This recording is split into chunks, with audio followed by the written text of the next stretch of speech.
Today is colder than yesterday. So I spent like all night tossing and turning. I didn't sleep at all last night. My cough has come back, which is like the worst thing for my ribs. And I sat and I debated about today.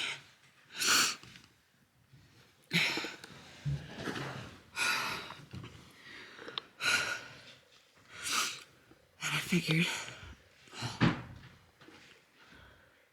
even just thinking about it, climbing Kalapatar to summit Kalapatar would take me probably 7 hours up and down, if not more, the way I am.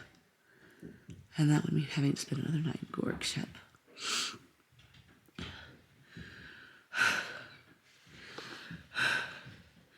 And even thinking about summoning Kalapatar made me want to cry.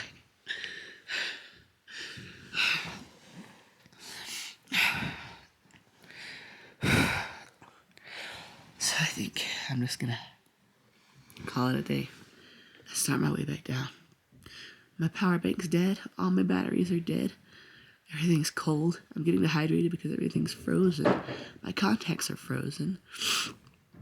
My chest hurts so bad from my ribs. It's not easy for me to admit defeat. I'm very stubborn. I know, but this is it. I'm starting my way back down. I'm going to Lobuche today. Maybe I can make it to Thukla. We'll see. I did what I came here to do. I went to Everest Base Camp. And so, it's time to get back to civilization. I have a mat on the back of my head that I can't get combed out from lack of showering and just from wearing the hat all the time. I'm miserable. So, yeah, it's time to GTFO.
Adios, Gorak, Shep.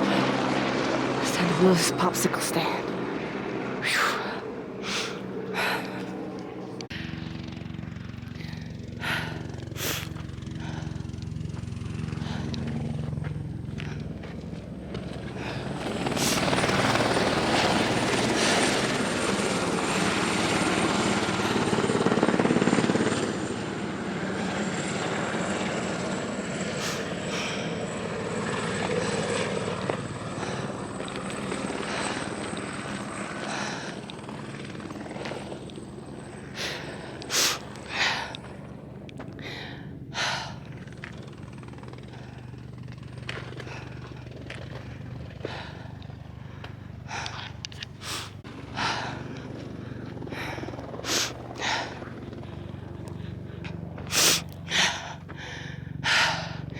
And even though I didn't go to Kalapatar yesterday on the way to base camp, I stood at 5,400 meters. So, unless somebody was climbing one of these mountains or up in an airplane, there's like a handful of people on the entire planet that were higher up than I was yesterday. And Kalapatar is only 5,600 meters. That's only 200 meters more. I don't regret not going because I am in a great deal of pain.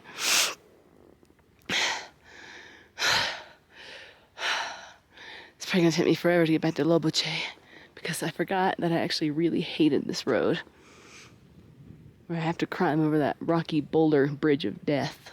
I didn't like that part, needless to say. So, here's your shot, Mother. Just my eyeballs and my filthy hair that hasn't been washed in 6 days. I made it to Lobuche. I stayed in a different place than I did last time, and I like this place better. I just went to the kitchen to get some tea, and I didn't lock my door because I never lock my door. And these other people checked in, and the little old lady, the owner, noticed that my door wasn't locked. So she just waltzed right in my room and grabbed the key and locked off the bed and locked it for me, brought me the key in the kitchen. It's like, okay, thanks. And then she gave me an extra blanket without me even asking. It was very nice.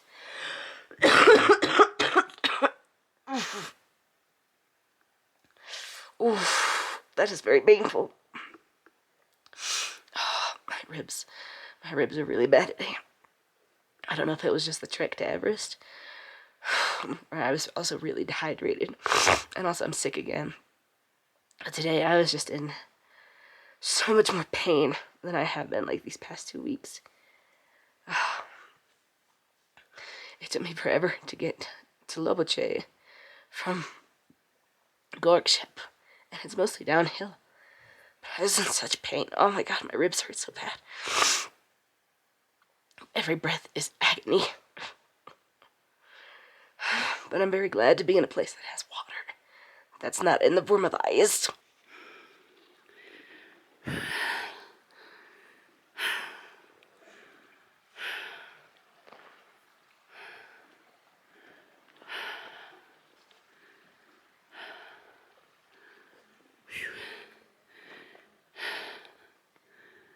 Today I'm leaving Lobuche. I'm gonna go down through Thukla, but unlike last time, I don't think I'm gonna actually stay there.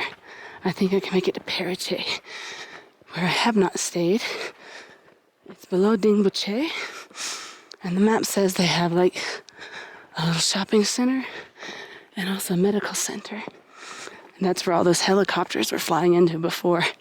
So maybe in Pheriche I can find some cough medicine. Before I crack another rib. It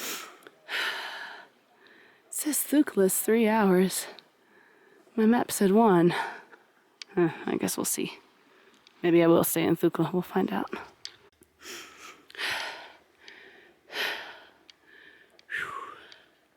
Lobuche is nice. Cold. My water bottle's frozen stiff. My contact lenses are still frozen.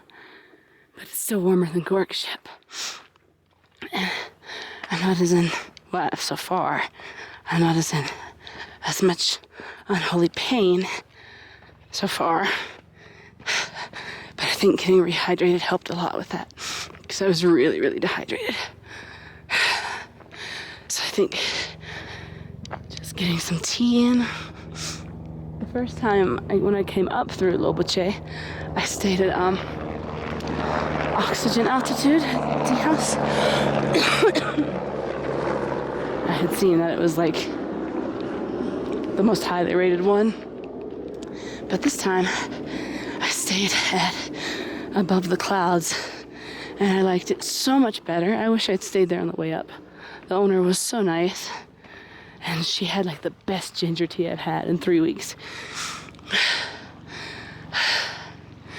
She gave me, I think I told you already, she gave me extra blankets without me asking. I wish I'd stayed there, so I recommend that place for sure. Attack of the yaks.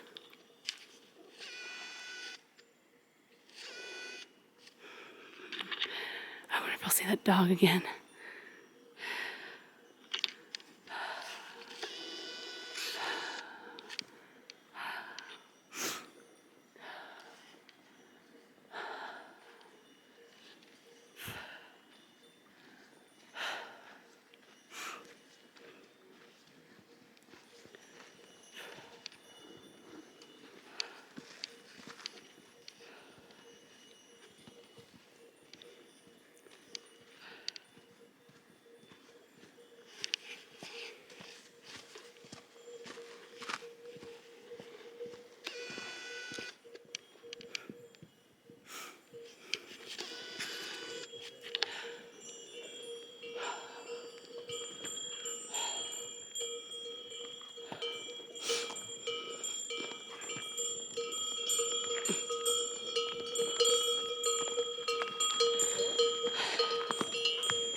Yak bud.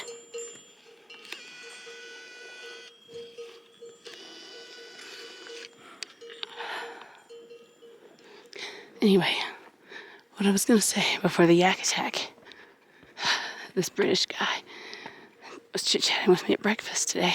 Just sat down right next to me, started talking. We were talking, and he said that back in Tangboche, this big group of Americans hired a porter, and this poor man, they hired him just so he could carry a bunch of pumpkins up to Tangboche so they could carve some for Halloween. And I was so embarrassed. And no offense, Mother, but the first thing I thought of was, oh my God, that's something my mother would do. Oh, jeez. This poor man was probably like, what the heck am I doing carrying pumpkins?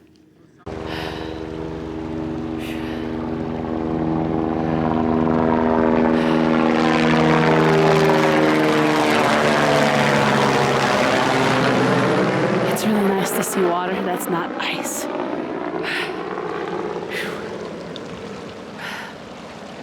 Like literally all the water in Gorak, Shep that they have has to be brought up by yaks and porters.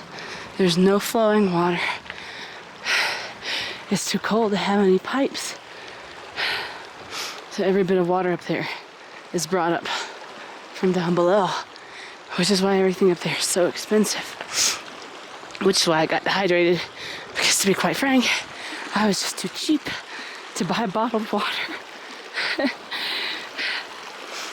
It's cash only, you know, up here, and I only have a certain amount, and so I was worried that if I was too frivolous with it, you know, I wouldn't have enough to make it back to Namche, and Namche can change more money if I need to, but up here, I mean, if I run out of cash, I'm in trouble.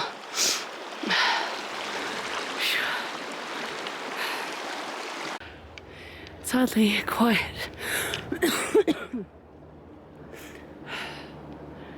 All by myself. What's that other one? I walk a lonely road, the only one that I have ever known. I'm only 100 meters below Gorak Shep right now. But breathing is ever so slightly easier. Just a little bit. Of course, that all ends when I'm going uphill. Then nope, then there's no air.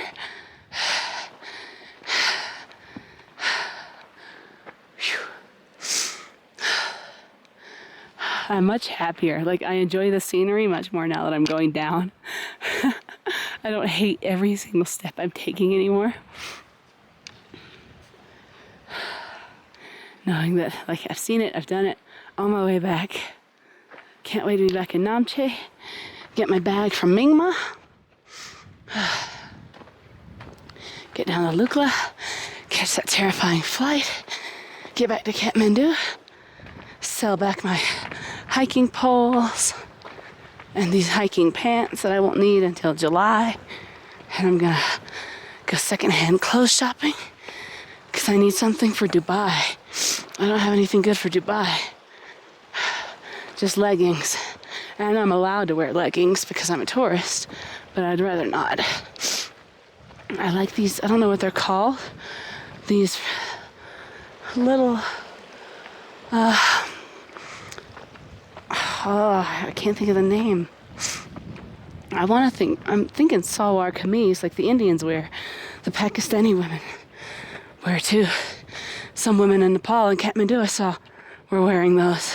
It's just like a really long tunic and then some really baggy pants underneath with really pretty colors, patterns. So I wanted to go to Kathmandu and some used clothes shops and see if I could find one of those, because I think that would be good for Dubai because they're cotton. So because I shouldn't be too hot and they'll keep me from getting sunburned, which is always good. Chiffon would be preferable. I had a really good dress in Qatar, and but I didn't have room to bring it out of Qatar with me, so I left it in the hotel, and I wish I'd taken it because it was perfect for the desert. I found it in Serbia in a secondhand shop, so I'll see what I can find in Kathmandu.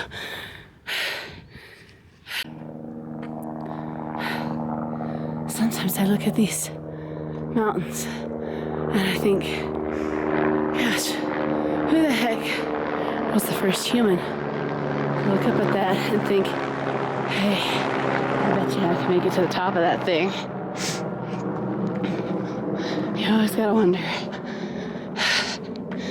Everest is, I think, 8,800 meters.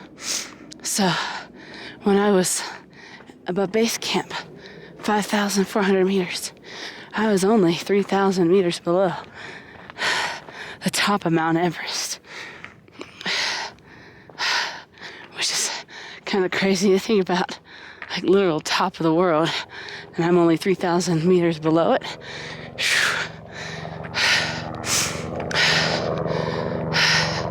So for that was pretty cool, I'm not gonna lie.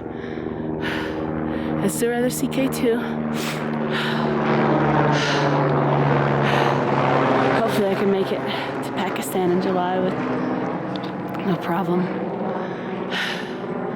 And not only with no problem, but with a willpower. By then I'll have been traveling for 7 months, I might be exhausted. Might not even feel like it. But I do really want to go to K2.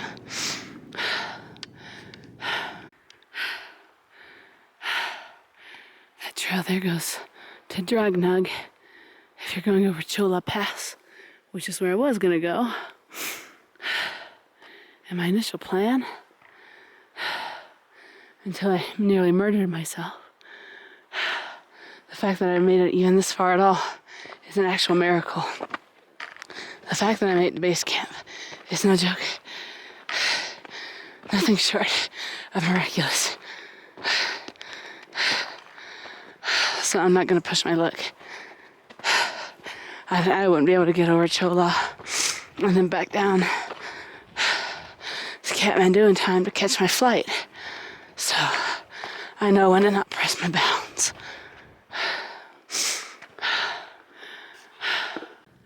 We're back to this sad place, the Mountaineers Memorial.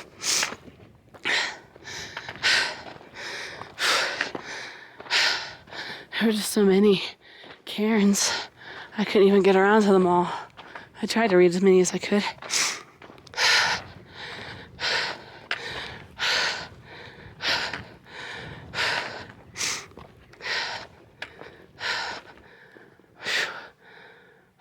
It just keeps going and going and going.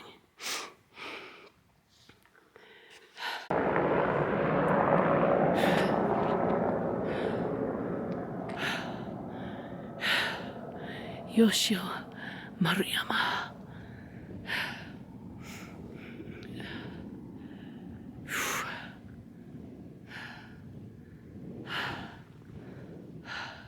Looks like, oh yeah, this must have broken.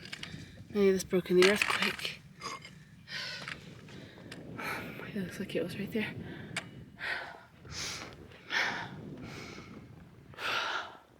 It's just never ending. There's so many. There's a Macedonian.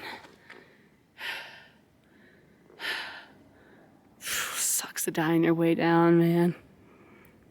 Make it to the top and die on descent. That's how most of it goes.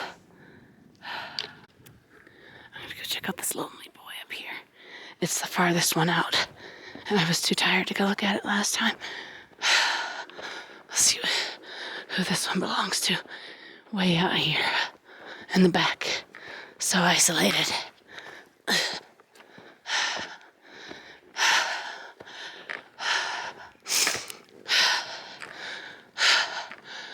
May not be anything at all. It's busted.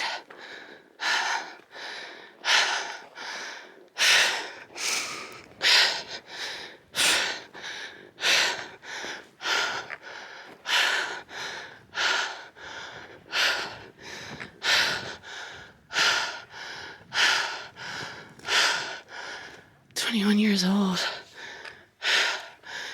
Yoshikuni Mori.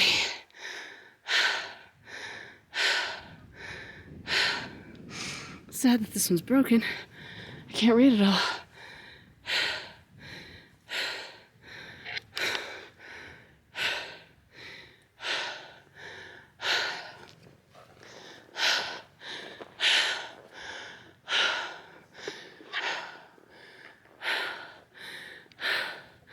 This one's just so far up by himself, I feel bad.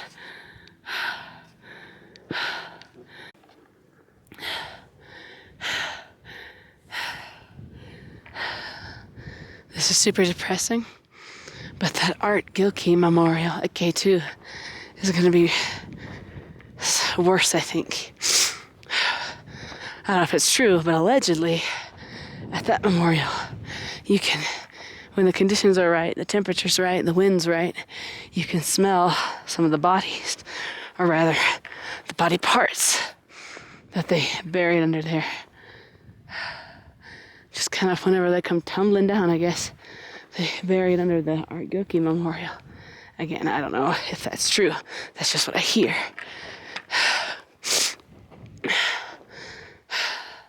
But allegedly, a lot of climbers that have gone there say they have been able to smell the bodies underneath, so I'll take their word for it.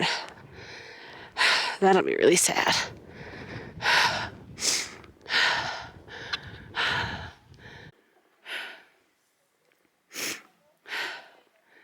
So many. And that's not even a fraction. Because obviously not everybody that dies out here gets their own cairn and plaque.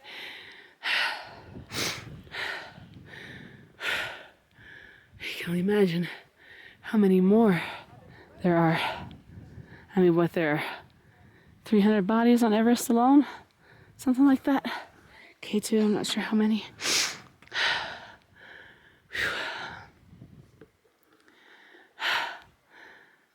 I gotta hand it to him, though. Going to base camp was hard enough. Trying to climb that last 3,000 meters. And a lot of these people do it without oxygen, which I'm surprised. Almost everyone I spoke to out here was taking Diamox, which I didn't expect. I was expecting only, like, you know, some of the elderly people, maybe, or the sick people to be taking Diamox, but like everyone was taking it. And they just kind of shook their head at me when they asked me if I was taking it, and I said no. Oh well. I missed this side of the Chinese climber wall last time. I didn't see these guys. Mount Dhaulagiri.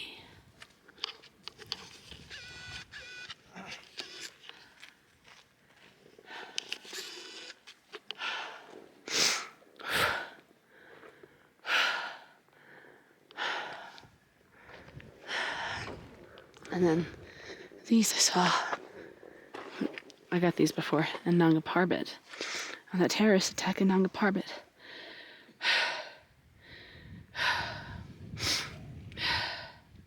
Which really sucks because look at this guy. He summited 11 of the world's 8,000 meters, and this guy did 10.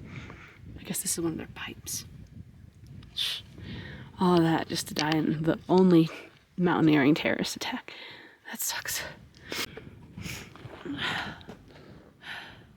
I always like this part.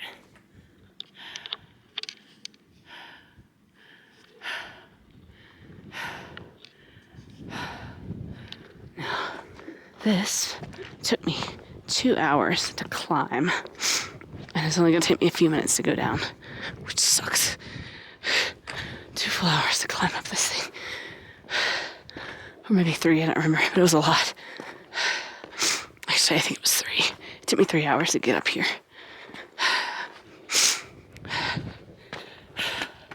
Because there's Thukla.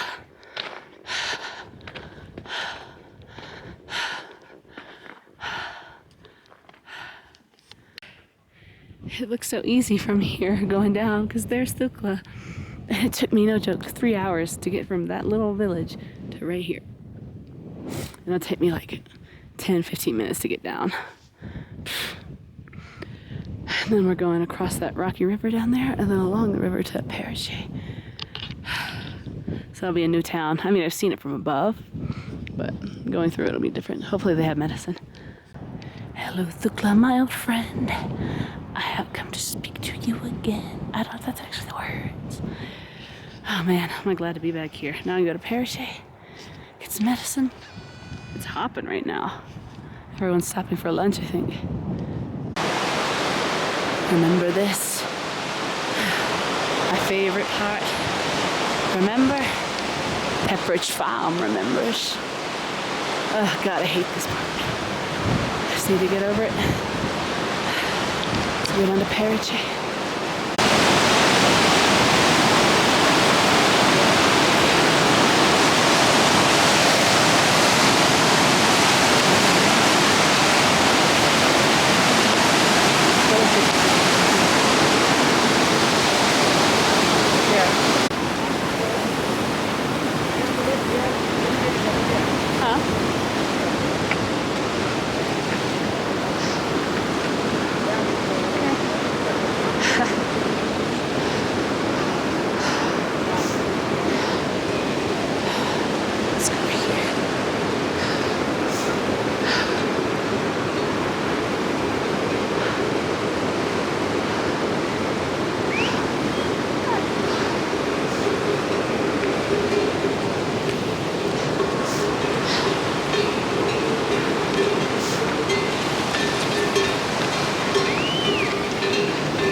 Yo, Thukla is hopping today. I guess because I got here so late last time, but in the morning, phew, look at all these people.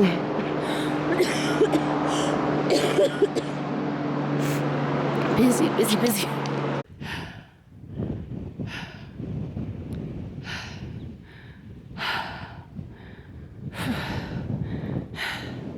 It's not as mercilessly cold here.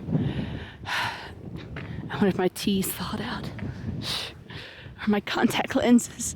I've been wearing glasses for 3 days.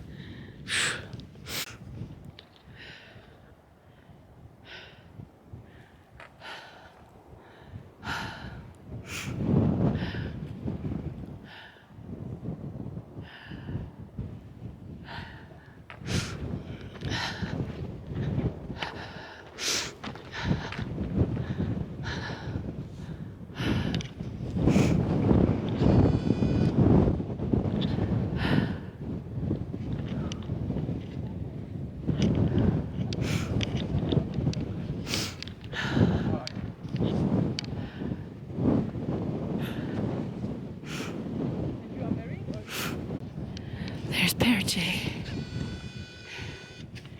If I really pushed it today, I might even be able to make it to Shomare. We'll see what time it is when I get down there. Whew.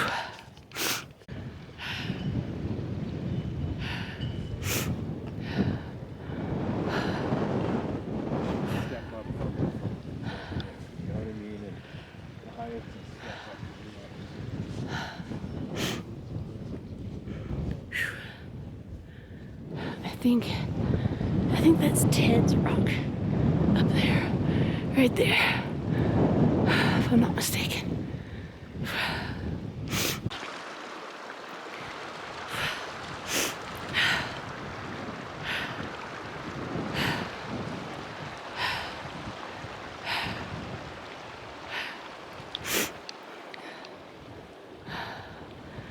Down to about, I think, 4,300 meters. So much easier to breathe, even here.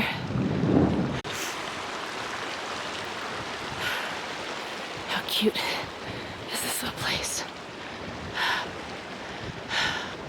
It's adorable. Little tea shop back there. I think it was closed, but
I'm in Pheriche. I made it to Pheriche, and there's this big group of like 24 Americans coming and going, you know, moseying along. They kept passing me, some were behind me, but most passed me. And their guide saw me kind of struggle busing, saddled up next to me. We started chit-chatting. I was telling him about my broken rib. And I told him I was coming to Pheriche because I saw they had a medical center. And that maybe I could get some... that maybe I could get some cough medicine and some painkillers. And this dude freaking works there. He works at the medical center. And this Chad went and got me some painkillers and some NyQuil for tonight. Oh my God, I've never been so excited to see medication. And now we're gonna meet at like 4 o'clock over there at this coffee shop. I'm gonna buy him coffee and whatever he wants, because he didn't charge me anything for these pain pills. And I'm like, dude, let me give you something, please. And he was like, no. So I'm gonna go buy him a coffee. My hero. Because I was in yesterday and today, I have just been in a lot of pain. Today, not as bad as yesterday, but... And the baby aspirin does not cut it. My motto is so, baby aspirin does not cut it. This is a cute place. I'm glad I came here. That's the medical center with the red roof, I think. So I can just swing over whenever I want. I wonder if they have Wi-Fi here. Let me check.